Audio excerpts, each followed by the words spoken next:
Welcome to Punchline Talks, Biodiversity Net Gain. I'm Mark Owen, editor and owner of PunchlineGloucester.com, and today my special guest is David Jones from Evans Jones. David, welcome to today's show. Could you tell us, please? Look, there's a lot of chatter all about it, lots of moaning and groaning things. What the hell is Biodiversity Net Gain? I don't get it. Let me try and get an abridged version of Biodiversity Net Gain. So this dates from the Environment Act 2021 that didn't actually become statute until earlier this year. Effectively, developers are required to provide 10% gain compared to the baseline value upon all or virtually all new development sites. And that's whether it's a greenfield site or a brownfield site or a factory. If it's got some biodiversity value on it already, then you have to achieve 10% gain to meet a statutory requirement. So this isn't guidance, this is a statutory requirement that all developers have to adhere to. Okay, so what does that actually mean in practical terms? I don't get it. I still don't get it. I'm dealing with loads of BNG sites currently, so let me give you an example. I won't tell you where it is because I don't want to give any confidential information away, but it's effectively a 17-acre site. Okay, we had it pre-assessed for its biodiversity value. It had been left fallow, so it had a reasonably high baseline value just because it had nothing, no active farming, no active use. The ecologist advised that of those 17 acres, 6 acres would need to be set aside for 10% biodiversity net gain. So of those 17 acres, only 11 acres would be developable. Now, in that case, the developer has decided to purchase land off-site.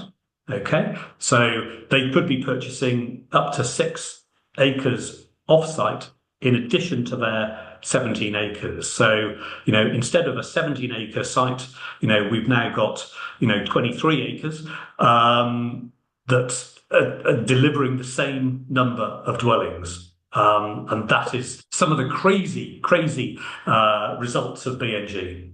So what are you don't have to then build right next to you. I thought the whole idea is, you say you had a 10-acre site and 10% of 10 acres, so 9/10 would go towards the building and 1/10 would have to be biodegradable net zero or, that kind of thing. But that's not just the case. You could buy it off-site and offsite. You can buy it off-site or you can buy credits off-site. So it's created a whole new business of credit brokers, BNG, Biodiversity Net Gain credit brokers, who are selling credits where they have bought land off-site and are creating biodiversity and then selling back to the development industry credits to allow them to offset the loss of biodiversity on individual sites.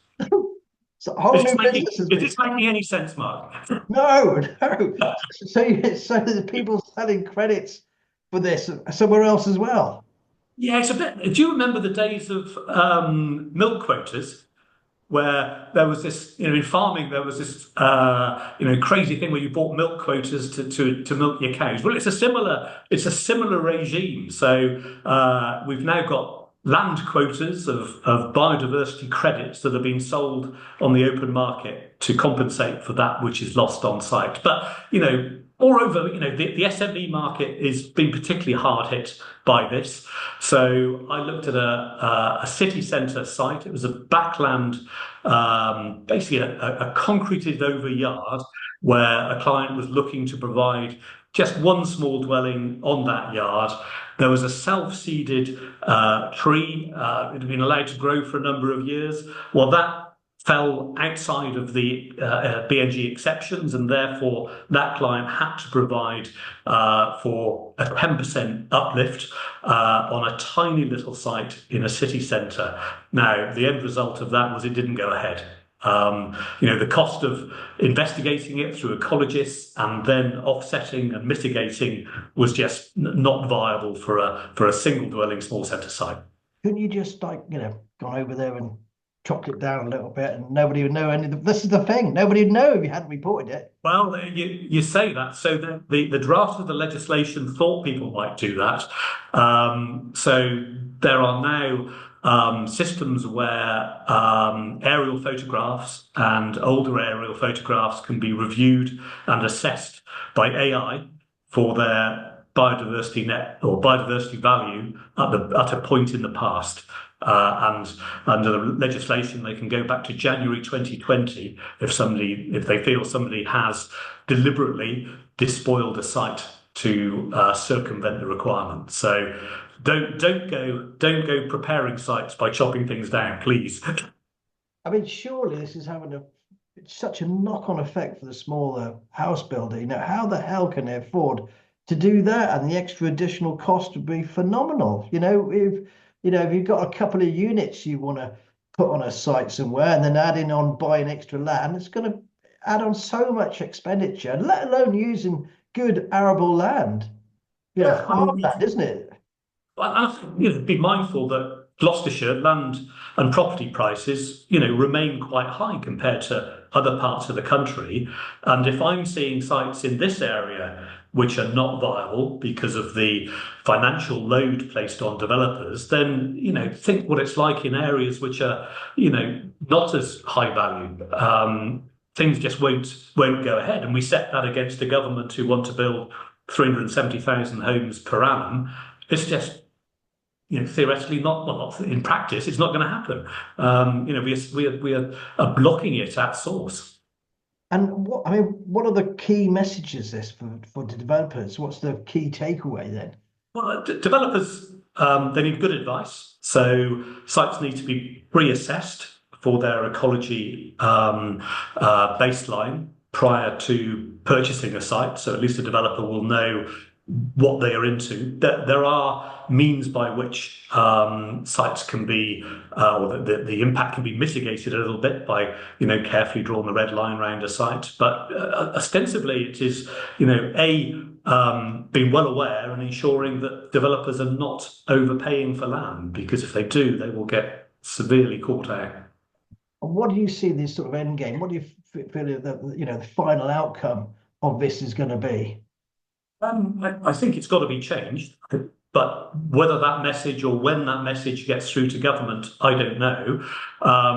It is an act of parliament, so it can only be, it's quite difficult to change. It has to be changed by another act of parliament to rescind various elements within it. So it can't be changed by regulatory guidance. So, those who are impacted need to be lobbying their local MP and expressing the very real problems that it is having upon the SME market.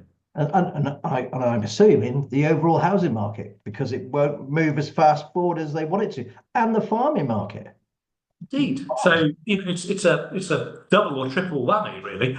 So we're decreasing the number of houses that can be built.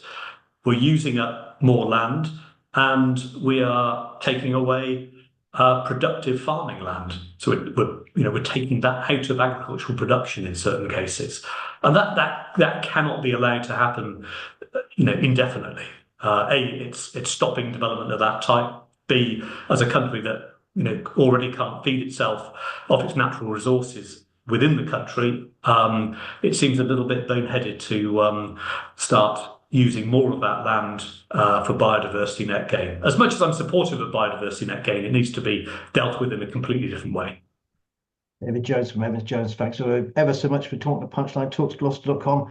If you like the video, please like, share, and subscribe, and we'll be back very soon. Thank you. Thanks for your time, David. Bye. Bye.